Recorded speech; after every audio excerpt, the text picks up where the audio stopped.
All right, the question is it better to save money than to spend it? How far do you agree or disagree with the statement? Task to the question ਹੈ ਜੀ ਇਹ IELTS ਦੇ ਵਿੱਚ ਕਹਿੰਦੇ is it better ਕੀ ਇਹ ਵਧੀਆ ਵਾ to save money ਪੈਸੇ ਸੇਵ ਕਰਨਾ then to spend it ਖਰਚਣ ਨਾਲੋਂ ਕੀ ਖਰਚਣ ਨਾਲੋਂ ਸੇਵ ਕਰਨਾ ਜ਼ਿਆਦਾ ਵਧੀਆ ਆਪਸ਼ਨ ਆ how for do you agree ਔਰ ਡਿਸਐਗਰੀ ਵਿਦ ਦ ਸਟੇਟਮੈਂਟ ਕਿੰਨਾ ਤੁਸੀਂ ਇਹ ਨਾਲ ਐਗਰੀ ਕਰਦੇ ਹੋ ਐਗਰੀ ਡਿਸਐਗਰੀ ਕੁਐਸਚਨ ਆ ਇਹਨੂੰ ਇਦਾਂ ਵੀ ਪੁੱਛਿਆ ਜਾ ਸਕਦਾ ਵਾ is saving more important than to spend it or spending it in today's world Ki spend ਕਰਨ ਨਾਲੋਂ ਸੇਵ ਕਰਨਾ ਜ਼ਿਆਦਾ ਜ਼ਰੂਰੀ ਆ ਆਪਾਂ ਦੇਖਦੇ ਹਾਂ ਆਪਾਂ ਇਹਨਾਂ ਨੂੰ ਕਿਵੇਂ ਲਿਖਿਆ ਵਾ ਐਗਰੀ ਡਿਸਐਗਰੀ ਦਾ ਕੁਐਸਚਨ ਸੀਗਾ ਸੇਵ ਕਰਨਾ ਜ਼ਿਆਦਾ ਜ਼ਰੂਰੀ ਹੈ ਜਾਂ ਸਪੈਂਡ ਕਰਨਾ ਜ਼ਿਆਦਾ ਜ਼ਰੂਰੀ ਹੈ ਕਈ ਸਟੂਡੈਂਟਸ ਨੂੰ ਇਦਾਂ ਹੁੰਦਾ ਵਾ ਕਿ ਜਿਹੜੇ ਅਗਰੀ ਡਿਸਐਗਰੀ ਆ ਉਹਨਾਂ ਨੂੰ ਆਪਾਂ ਵਨ ਸਾਈਡਡ ਹੀ ਲਿਖਣਾ ਹੁੰਦਾ ਕਈਆਂ ਨੂੰ ਹੁੰਦਾ ਕਿ ਦੋਨੇ ਪਾਸੇ ਲਿਖ ਸਕਦੇ ਆ ਉਹ ਸਾਰੀਆਂ ਚੀਜ਼ਾਂ ਆਪਾਂ ਇਹ 'ਚ ਡਿਸਕਸ ਕਰਾਂਗੇ Whether the focus should be on spending money or saving is a matter of serious discussion. Whether ਭਾਵੇਂ ਕਹਿੰਦਾ the focus should be on spending money Ki focus ਤੁਹਾਡਾ ਪੈਸਿਆਂ ਨੂੰ ਖਰਚਣ ਦੇ ਉੱਤੇ ਹੋਣਾ ਚਾਹੀਦਾ ਜਾਂ ਸੇਵਿੰਗ ਦੇ ਉੱਤੇ ਹੋਣਾ ਚਾਹੀਦਾ is a matter of serious discussion. ਇਹ ਸੋਚਣ ਵਾਲੀ ਗੱਲ ਆ ਵੀ ਆਪਾਂ ਜ਼ਿਆਦਾ ਪੈਸੇ ਸੇਵ ਕਰਨੇ ਆ ਜਾਂ ਜ਼ਿਆਦਾ ਪੈਸੇ ਆਪਾਂ ਖਰਚਣੇ ਆ ਮੇਰੇ ਹਿਸਾਬ ਨਾਲ in my opinion saving money is really important saving money ਕੀ ਆ really important however I also believe that ਮੈਂ ਇਹ ਵੀ ਮੰਨਦਾ ਵਾਂ it should not be focus too much ਕਿ ਜ਼ਿਆਦਾ ਫੋਕਸ ਇਹਦੇ 'ਤੇ ਵੀ ਨਹੀਂ ਹੋਣਾ ਚਾਹੀਦਾ ਕਿ ਪੈਸੇ ਸੇਵ ਹੀ ਕਰੀ ਚੱਲੀਏ ਆਪਾਂ in this essay I shall highlight my point of view thoroughly ਮਤਲਬ ਡਿਟੇਲ ਦੇ ਵਿੱਚ ਇਸ ਐਸੇ ਦੇ ਵਿੱਚ ਮੈਂ ਆਪਣੇ ਜਿਹੜੇ ਪੁਆਇੰਟਸ ਹੋਣਗੇ ਮੈਂ ਉਹਨਾਂ ਨੂੰ ਥੋਰੋਲੀ ਐਕਸਪਲੇਨ ਕਰੂੰਗਾ ਓਕੇ ਜੀ ਦਿਸ ਇਜ਼ ਇੰਟਰੋ ਇਹ ਰਹੀ ਆਪਣੀ ਇੰਟਰੋ ਵਰਡਸ ਇਹਦੇ ਮੈਂ ਤੁਹਾਨੂੰ ਬਾਅਦ ਚੋਂ ਦੱਸ ਦਿੰਦਾ ਕਿੰਨੇ ਬਣਦੇ ਨੇ this one is BP1 today life is unimaginable without money ਅੱਜ ਕੱਲ੍ਹ ਜਿਹੜੀ ਲਾਈਫ ਆ ਉਹਨੂੰ ਆਪਾਂ ਪੈਸੇ ਤੋਂ ਬਿਨਾਂ ਸੋਚ ਵੀ ਨਹੀਂ ਸਕਦੇ ਪੈਸਾ ਇੰਨਾ ਇੰਪੋਰਟੈਂਟ ਆ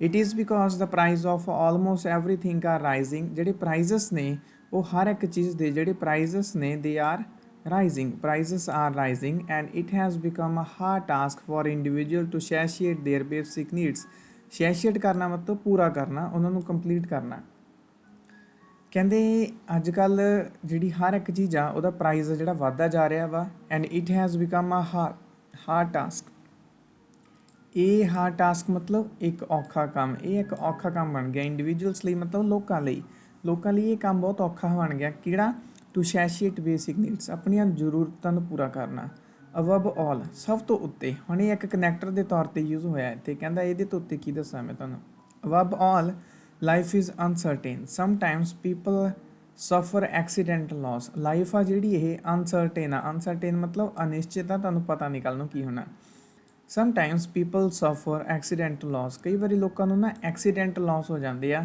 ਜਾਂ ਇੰਜਰੀ ਹੋ ਜਾਂਦੀ ਆ ਜਾਂ ਸਮ ਅਦਰ ਟਰਬਲ ਜਾਂ ਕਈ ਹੋਰ ਟਰਬਲ ਇੱਥੇ ਟਰਬਲਸ ਪੈਣਾ ਸੀ ਇਨ ਸਚ ਸਿਚੁਏਸ਼ਨ ਇੱਦਾਂ ਦੇ ਹਾਲਾਤਾਂ ਦੇ ਵਿੱਚ if people have saving then only they are expected to survive ਜੇ ਕਹਿੰਦਾ ਲੋਕਾਂ ਕੋਲ ਸੇਵਿੰਗ ਹੈਗੀ ਆ if people have conditional sentence ਆ ਜੇ ਲੋਕਾਂ ਕੋਲ ਸੇਵਿੰਗ ਹੈਗੀ ਆ ਦੈਨ ਓਨਲੀ ਮਤਲਬ ਤਾਂ ਹੀ ਦੇ ਆਰ ਐਕਸਪੈਕਟਡ ਟੂ ਸਰਵਾਈਵ ਤਾਂ ਹੀ ਆਪਾਂ ਉਮੀਦ ਕਰ ਸਕਦੇ ਹਾਂ ਵੀ ਉਹ ਬਚਣਗੇ ਸਰਵਾਈਵ ਕਰ ਜਾਣਗੇ otherwise in most of the cases ਨਹੀਂ ਤਾਂ ਜ਼ਿਆਦਾਤਰ ਹਾਲਾਤਾਂ ਦੇ ਵਿੱਚ people do not have saving ਨਹੀਂ ਤਾਂ ਜਦੋਂ ਲੋਕਾਂ ਕੋਲ ਸੇਵਿੰਗ ਨਹੀਂ ਹੁੰਦੀ ਜ਼ਿਆਦਾਤਰ ਹਾਲਾਤਾਂ ਦੇ ਵਿੱਚ ਕੀ ਹੁੰਦਾ ਵਾ ਦੇ ਟੇਕ ਲੋਨਸ ਫਰੋਮ ਬੈਂਕਸ ਉਹ ਬੈਂਕਾਂ ਤੋਂ ਲੋਨ ਲੈਂਦੇ ਆ and when they have problems after ਅਤੇ ਜਦੋਂ they have problems after that they get married in debt which adds fuel to their existing which add fuels to their problems okay ਸਾਰਾ discuss ਕਰਦੇ ਹਾਂ ਦੁਬਾਰਾ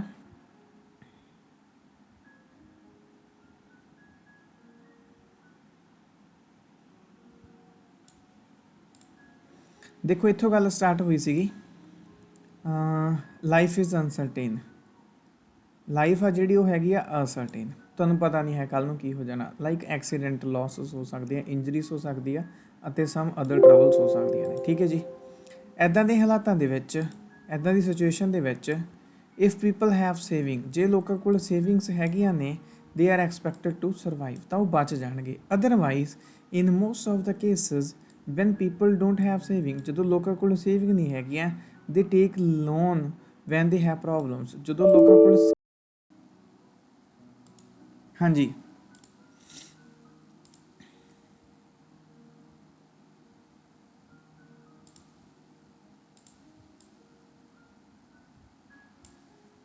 ਹਾਂਜੀ, ਆਪਾਂ ਕਿੱਥੋਂ ਸਟਾਰਟ ਕੀਤਾ ਸੀ?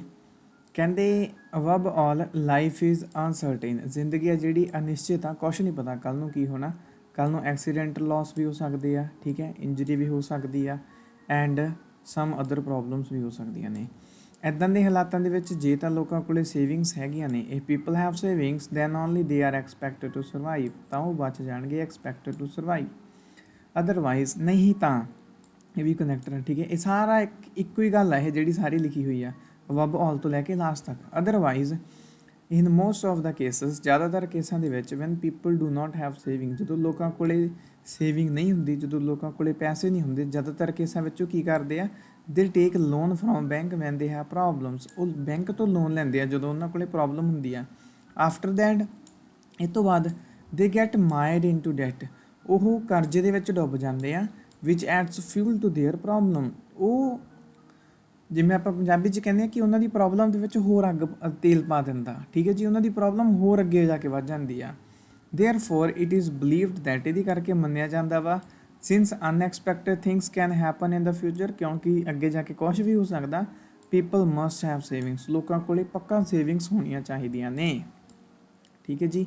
ਸਾਰੇ ਐਸੇ ਦੇ ਵਿੱਚ ਇੱਕ ਹੀ ਗੱਲ ਹੋਈ ਆ ਕਿ ਪੈਸੇ ਹੋਣੇ ਚਾਹੀਦੇ ਆ, ਕਿਉਂਕਿ ਫਿਊਚਰ 'ਚ ਜਾ ਕੇ ਕੁਛ ਵੀ ਹੋ ਸਕਦਾ। ਐਂਡ ਇਹ ਗੱਲ ਨੂੰ ਇੰਨੇ ਕੁ ਕਲੀਅਰ ਕਿਹਾ ਗਿਆ ਵਾ, ਤਾਂ ਹੀ ਆਪਣੀ ਲੈਂਥ ਵੀ ਬਣ ਗਈ ਹੈ, ਠੀਕ ਹੈ ਜੀ। ਹੁਣ ਇਹਦੇ 'ਚ ਆਪਾਂ 4 ਤੋਂ 5 ਪੁਆਇੰਟ ਵੀ ਪਾ ਸਕਦੇ ਸੀਗੇ, ਕਈ ਵਾਰੀ ਫਿਰ ਵੀ ਨਹੀਂ ਲੈਂਥ ਬਣਦੀ। ਤੁਸੀਂ ਇੱਕ ਗੱਲ ਕਰਨੀ ਆ, ਉਹਦੇ ਨਾਲ ਹੀ ਲੈਂਥ ਕੱਢਣੀ ਆ। ਕਿਵੇਂ ਕੱਢਣੀ ਆ? ਐਕਸਪਲੇਨੇਸ਼ਨ ਟਿਕਾ ਕੇ ਦੇਣੀ ਆ। ਇਹਨੂੰ ਦੁਬਾਰਾ ਰੀਡ ਕਰੋ ਸੋ ਦੈਟ ਤੁਹਾਡੀ ਐਕਸਪਲੇਨੇਸ਼ਨ ਵੀ ਇੱਦਾਂ ਦੀ ਹੋ ਸਕੇ। ਔਨ ਦੀ ਅਦਰ ਹੈਂਡ, ਦੂਜੇ ਪਾਸੇ, it also doesn't mean that, ਇਹਦਾ ਇਹ ਵੀ ਮਤਲਬ ਨਹੀਂ ਹੈਗਾ, ਦੇਖੋ ਆਹ ਚੀਜ਼ ਕਿੰਨੀ ਵਧੀਆ ਵਾ। On the other hand, it also doesn't mean that people should not spend where they need to, ਜਿੱਥੇ ਉਹਨਾਂ ਨੂੰ ਜ਼ਰੂਰਤ ਹੋਵੇ। ਇਹਦਾ ਮਤਲਬ ਇਹ ਵੀ ਨਹੀਂ ਹੈਗਾ ਕਿ ਲੋਕਾਂ ਨੂੰ ਖਰਚਣਾ ਨਹੀਂ ਚਾਹੀਦਾ ਜਿੱਥੇ ਉਹਨਾਂ ਨੂੰ ਜ਼ਰੂਰਤ ਆ। There are many important things in our daily lives that are run with money, such as grocery, clothes, many other essential goods and services. ਆਪਣੀ ਡੇਲੀ ਲਾਈਫ ਦੇ ਵਿੱਚ ਕਾਫੀ ਇੱਦਾਂ ਦੀਆਂ ਚੀਜ਼ਾਂ ਨੇ ਜਿਹੜੀਆਂ ਪੈਸੇ 'ਤੇ ਹੀ ਚੱਲਦੀਆਂ ਨੇ। ਗਰੋਸਰੀ ਹੋ ਗਈ, ਖਾਣ ਪੀਣ ਦਾ ਸਮਾਨ, ਕਲੋਥਸ ਹੋ ਗਏ, ਐਂਡ ਹੋਰ ਕਈ ਚੀਜ਼ਾਂ ਅਤੇ ਸਰਵਿਸਿਜ਼, ਠੀਕ ਹੈ ਜੀ। ਸਰਵਿਸਿਜ਼ ਜਿਵੇਂ ਕਿ ਇੰਟਰਨੈਟ ਜਾਂ ਹੋਰ ਕਈ ਸਰਵਿਸਿਜ਼ ਹੋਣਗੀਆਂ। ਈਵਨ ਇਨ ਬਿਜ਼ਨਸ ਦੇ ਵਿੱਚ ਵੀ people have to spend a certain amount of money consistently to make more money. Business ਦੇ ਵਿੱਚ ਵੀ ਲੋਕਾਂ ਨੂੰ ਨਾ ਲਗਾਤਾਰ ਪੈਸੇ ਥੋੜ੍ਹੇ ਖਰਚਦੇ ਰਹਿਣਾ ਪੈਂਦਾ ਵਾ, ਸੋ ਦੈਟ ਕੰਸਿਸਟੈਂਟਲੀ ਮਤਲਬ ਲਗਾਤਾਰ, ਟੂ ਮੇਕ ਮੋਰ ਮਨੀ। ਜੇ ਤੁਸੀਂ ਬਿਜ਼ਨਸ ਦੇ ਵਿੱਚ ਵੀ ਜ਼ਿਆਦਾ ਪੈਸੇ ਕਮਾਉਣੇ ਚਾਹੁੰਦੇ ਹੋ ਤਾਂ ਤੁਹਾਨੂੰ ਥੋੜ੍ਹੀ ਇਨਵੈਸਟਮੈਂਟ ਵਧਾਉਣੀ ਪੈਣੀ ਆ। Although the future is uncertain, ਭਾਵੇਂ ਕਿ ਫਿਊਚਰ ਕਹਿੰਦੇ uncertain ਆ, and anything can happen in the future, one should not always worry about it. ਭਾਵੇਂ ਕਿ ਫਿਊਚਰ ਦੇ ਵਿੱਚ ਬਹੁਤ ਕੁਛ ਹੋ ਸਕਦਾ ਵਾ, ਪਰ ਇਹਦਾ ਮਤਲਬ ਇਹ ਵੀ ਨਹੀਂ ਹੈਗਾ ਕਿ ਆਪਾਂ ਆਲਵੇਜ਼ ਹੀ ਉਹਦੇ ਬਾਰੇ ਟੈਨਸ਼ਨ ਲਈ ਜਾਈਏ। The focus should be on enjoying the present ਦੇ ਉੱਤੇ ਫੋਕਸ ਹੋਣਾ ਚਾਹੀਦਾ। For example, according to the saints, the best way to enjoy life is to live in the present. Saints ਦੇ ਹਿਸਾਬ ਨਾਲ ਜਿਹੜਾ ਬੈਸਟ ਤਰੀਕਾ ਵਾ ਜ਼ਿੰਦਗੀ ਨੂੰ ਜਿਉਣ ਦਾ, ਉਹ ਹੈਗਾ ਜੀ ਤੁਸੀਂ ਪ੍ਰੈਜ਼ੈਂਟ ਦੇ ਵਿੱਚ ਰਹੋ, ਠੀਕ ਹੈ। ਇਹ ਹੋ ਗਿਆ ਆਪਣਾ BP2। ਇਹਦੇ ਵਿੱਚ ਆਪਾਂ ਕੀ ਕਿਹਾ ਵਾ? BP2 ਦੇ ਵਿੱਚ ਆਪਾਂ ਗੱਲ ਕੀਤੀ ਆ ਕਿ ਓਕੇ, ਜਿਹੜੀਆਂ ਜ਼ਰੂਰੀ ਚੀਜ਼ਾਂ ਨੇ ਉਹਦੇ ਉੱਤੇ ਵੀ ਖਰਚਾ ਕਰਨਾ ਚਾਹੀਦਾ, ਠੀਕ ਹੈ। ਫਿਊਚਰ 'ਚ ਕੁਛ ਵੀ ਹੋ ਜਾਊਗਾ, ਪਰ ਇਹਦਾ ਮਤਲਬ ਇਹ ਥੋੜ੍ਹੀ ਵੀ ਆਪਾਂ ਹੁਣ ਟੈਨਸ਼ਨ ਹੀ ਲਈ ਜਾਈਏ, ਠੀਕ ਹੈ ਜੀ। BP1 'ਚ ਆਪਾਂ ਕੀ ਕਿਹਾ ਸੀਗਾ? BP1 ਦੇ ਵਿੱਚ ਆਪਾਂ ਜ਼ਿਕਰ ਕੀਤਾ ਸੀ ਕਿ ਫਿਊਚਰ ਦੇ ਵਿੱਚ ਬਹੁਤ ਚੀਜ਼ਾਂ ਹੋ ਸਕਦੀਆਂ ਨੇ। ਕਈ ਵਾਰੀ ਐਕਸੀਡੈਂਟਲ ਇੰਜਰੀ ਜਾਂ ਕੋਈ ਹੋਰ ਪ੍ਰੋਬਲਮਸ ਹੋ ਸਕਦੀਆਂ। ਜੇ ਤਾਂ ਬੰਦੇ ਕੋਲੇ ਪੈਸੇ ਹੋਣਗੇ ਤਾਂ ਆਪਾਂ ਬਚ ਜਾਵਾਂਗੇ, ਨਹੀਂ ਤਾਂ ਬੈਂਕ ਤੋਂ ਲੋਨ ਲਵਾਂਗੇ ਜਾਂ ਉਰੋਂ ਪਰੋਂ ਫੜਾਂਗੇ, ਫਿਰ ਉਹਦੀ ਕਰਕੇ ਪ੍ਰੋਬਲਮ ਹੋਰ ਵੱਧ ਜਾਣੀ ਹੈ। BP2 'ਚ ਆਪਾਂ ਕੀ ਕਿਹਾ ਵੀ ਠੀਕ ਹੈ ਜੀ, ਚਲੋ ਉਹ ਵੀ ਚੀਜ਼ ਸਹੀ ਆ, ਪਰ ਆਲਵੇਜ਼ ਇਹ ਵੀ ਨਹੀਂ ਹੈਗਾ ਕਿ ਹੁਣ ਫਿਊਚਰ 'ਚ ਸੱਟ ਲੱਗ ਜੂਗੀ ਤਾਂ ਪੈਸੇ ਬਚਾਈ ਚੱਲੀਏ। ਆਪਾਂ ਨੂੰ ਪ੍ਰੈਜ਼ੈਂਟ ਵੀ ਇੰਜੋਏ ਕਰਨਾ ਚਾਹੀਦਾ। ਦੈਟ ਮੀਨਸ ਆਪਾਂ ਦੋਨੇ ਪਾਸੇ ਐਸੇ ਲਿਖਿਆ ਵਾ। ਕਨਕਲੂਜਨ ਵੱਲ ਚੱਲਦੇ ਹਾਂ।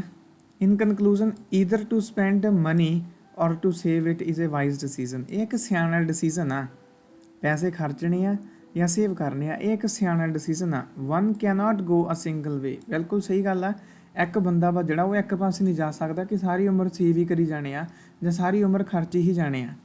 Spending money is important. ਪੈਸੇ ਖਰਚਣਾ ਇੰਪੋਰਟੈਂਟ ਆ। ਕਾਹਦੇ ਲਈ? ਟੂ ਇੰਜੋਏ ਦਾ ਪ੍ਰੈਜ਼ੈਂਟ ਨੂੰ ਇੰਜੋਏ ਕਰਨ ਦੇ ਲਈ ਪੈਸੇ ਖਰਚਣਾ ਬਹੁਤ ਜ਼ਿਆਦਾ ਜ਼ਰੂਰੀ ਆ। But savings are also equally important, as if we save money today, money will save us tomorrow. ਪੈਸਿਆਂ ਨੂੰ ਸੇਵ ਕਰਨਾ ਵੀ ਉਨਾ ਹੀ ਜ਼ਰੂਰੀ ਆ, ਕਿਉਂਕਿ ਜੇ ਆਪਾਂ ਅੱਜ ਪੈਸੇ ਨੂੰ ਬਚਾਉਂਦੇ ਹਾਂ ਤਾਂ ਕੱਲ੍ਹ ਨੂੰ ਪੈਸਾ ਆਪਾਂ ਨੂੰ ਬਚਾ ਸਕਦਾ, ਠੀਕ ਹੈ ਜੀ। ਬੋਥ ਸਾਈਡਸ ਦੇ ਉੱਤੇ ਲਿਖਿਆ ਗਿਆ ਵਾ ਇਹ ਐਸੇ ਦੋਨੇ ਸਾਈਡ ਤੇ। ਕੋਈ ਵੀ ਬੰਦਾ ਦੇਖੋ ਆਪਣਾ ਆਪਣਾ ਤਰੀਕਾ ਹੁੰਦਾ। ਵੈਸੇ ਜੇ ਆਪਾਂ ਹੁਣ ਕਹੀ ਜਾਵਾਂਗੇ ਨਾ ਕਿ ਸਾਰੀ ਉਮਰ ਸੇਵ ਹੀ ਕਰੀ ਜਾਣਾ ਵਾ, ਠੀਕ ਹੈ, ਜੇ ਤੁਹਾਡੀ ਲੈਂਥ ਬਣਦੀ ਹੈ ਤਾਂ ਤੁਸੀਂ ਲਿਖ ਸਕਦੇ ਹੋ। ਆਪਾਂ ਨੂੰ ਹੁੰਦਾ ਕਿ ਆਪਾਂ ਥੋੜ੍ਹਾ ਪ੍ਰੈਕਟੀਕਲ ਐਸੇ ਲਿਖੀਏ ਤਾਂ ਕਿ ਜਦੋਂ ਕੋਈ ਰੀਡ ਕਰੇ ਤਾਂ ਅਗਲਾ ਕਹੇ ਹਾਂ ਯਾਰ ਇਹ ਸਹੀ ਗੱਲ ਆ ਬਿਲਕੁਲ ਉਹਦੀ, ਰਾਈਟ। ਜੇ ਆਪਾਂ ਪ੍ਰੈਕਟੀਕਲ ਵੇ ਨਾਲ ਚੱਲੀਏ ਤਾਂ ਇੱਦਾਂ ਹੀ ਆਊਗਾ। ਸੇਵਿੰਗ ਵੀ ਜ਼ਰੂਰੀ ਆ ਐਂਡ ਸਪੈਂਡਿੰਗ ਵੀ ਜ਼ਰੂਰੀ ਆ, ਠੀਕ ਹੈ ਜੀ। ਜਿੰਨੀ ਆਪਾਂ ਜ਼ਿਆਦਾ ਸਪੈਂਡਿੰਗ ਕਰਾਂਗੇ ਸਮ ਟਾਈਮਸ ਉਨੇ ਹੀ ਆਪਾਂ ਨੂੰ ਜ਼ਿਆਦਾ ਸੇਵਿੰਗ ਜੁੜਦੀ ਹੈ, ਜਿਵੇਂ ਆਪਾਂ ਬਿਜ਼ਨਸ ਦੀ ਐਗਜ਼ਾਮਪਲ ਦਿੱਤੀ ਹੋਈ ਹੈ, ਠੀਕ ਹੈ ਜੀ। Yes you can also right ਐਸੇ। ਸਿਰਫ ਤੁਸੀਂ ਇੱਧਰਲੀ ਸਾਈਡ ਵੀ ਲਿਖ ਸਕਦੇ ਹੋ ਸੇਵਿੰਗ ਦੇ ਉੱਤੇ ਵੀ, ਤੁਸੀਂ ਸਪੈਂਡਿੰਗ ਵਾਲੀ ਸਾਈਡ ਵੀ ਲਿਖ ਸਕਦੇ ਹੋ, ਠੀਕ ਹੈ। ਸਭ ਤੋਂ ਮੋਸਟ ਇੰਪੋਰਟੈਂਟ ਹੁੰਦਾ ਤੁਹਾਡੇ ਪੁਆਇੰਟਸ, ਤੁਹਾਡੇ ਕੋਲੇ ਪੁਆਇੰਟਸ ਕਿਹਦੇ ਫੇਵਰ ਦੇ ਵਿੱਚ ਆ। ਨੰਬਰ 1 ਨੰਬਰ 2 ਤੇ ਆਪਾਂ